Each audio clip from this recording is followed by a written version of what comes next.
না, এটা অবশ্যই ওয়েলকামিং, বিকজ অফ আপনি ভালো মতো জানেন যে বাংলাদেশে ঢাকার বাইরে অন্যান্য জেলাগুলোতে সুযোগ আছে, কিন্তু ঢাকার মতো এতটা নাই।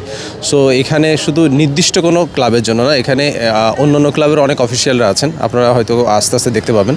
তারা আজকে আসবে, আজকে এসেছেন, কালকেও আসবেন। সো এটা কিন্তু প্লেয়ারদের জন্য অনেক বড় অপরচুনিটি। আর আরেকটা জিনিস হচ্ছে যে এখানে যারা মানে সিলেক্টেড হবেন তারা কিন্তু 2-3 মাস এখানে প্র্যাকটিস করবেন।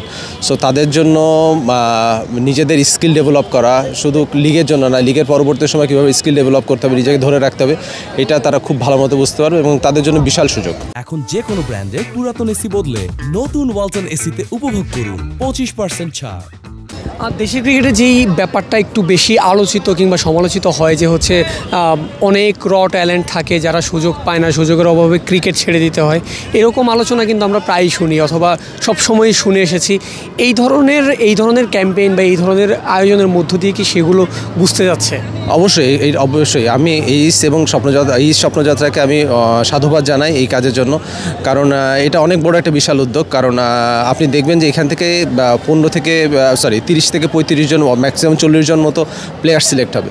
সো 40 জন এক প্লেয়ারকে ক্যাম্পেইন করানো এবং এদেরকে ঠিকমতো নার্সিং করানো করে তারপরে এদেরকে একটা প্ল্যাটফর্মে দেওয়া, এটা কিন্তু বিশাল বড় মানে সুযোগ, একটা প্লেয়ারদের সুযোগ, একই সাথে বাংলাদেশ ক্রিকেটের জন্য সুযোগ। হ্যাঁ, বাংলাদেশ ক্রিকেটে এখন অনেক বেশি অপসুযোগ তৈরি হয়েছে। এই ট্যালেন্টগুলো আগে মিসিং ছিল, কারণ হয়তো তারা সেভাবে সুযোগ পাচ্ছিল না। এই স্বপ্নযাত্রা এইটাই মানে উন্মুক্ত করে দিয়েছে প্লেয়ারদের জন্য। বিশেষ করে দেখা যায় যে হচ্ছে ক্রিকেট বলতে অনেকেই বুঝে, একটা বড় যা পরিসরের মানুষ এখনও বুঝে যে ক্রিকেট বলতে মানেই শুধু national team, Bangladesh national team, কিন্তু এমনটা কিন্তু না। বাংলাদেশে ঘরোয়া ক্রিকেটে অনেক ধরনের টুর্নামেন্ট হয়, অনেক ধরনের লিগ হয়, যেখানে ক্রিকেটাররা প্রফেশনালি ক্রিকেটটা খেলে, আমি যদি ফাইন্যান্সিয়াল ম্যাটারের কথাও বলি, স্টেবল একটা ক্যারিয়ার কাটাতে পারে।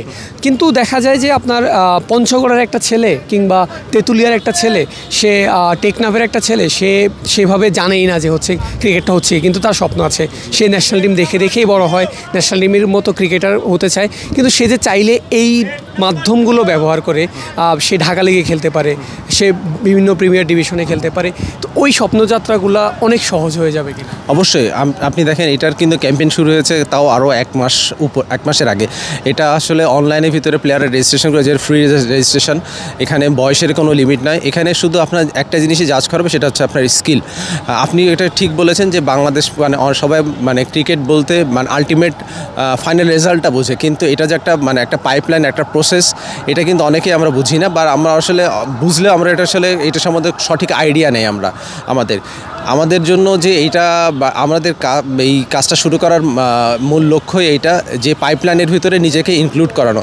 আপনি যদি ভালো ট্যালেন্ট হন এবং আল্লাহর রহমতে যদি আপনার সেই যোগ্যতা থাকে, আপনি পাইপলাইনের ভিতর থেকে ক্লাব থেকে আপনি পরবর্তী এই টিম, তারপর ন্যাশনাল টিম আপনি অবশ্যই ঢুকতে পারবেন।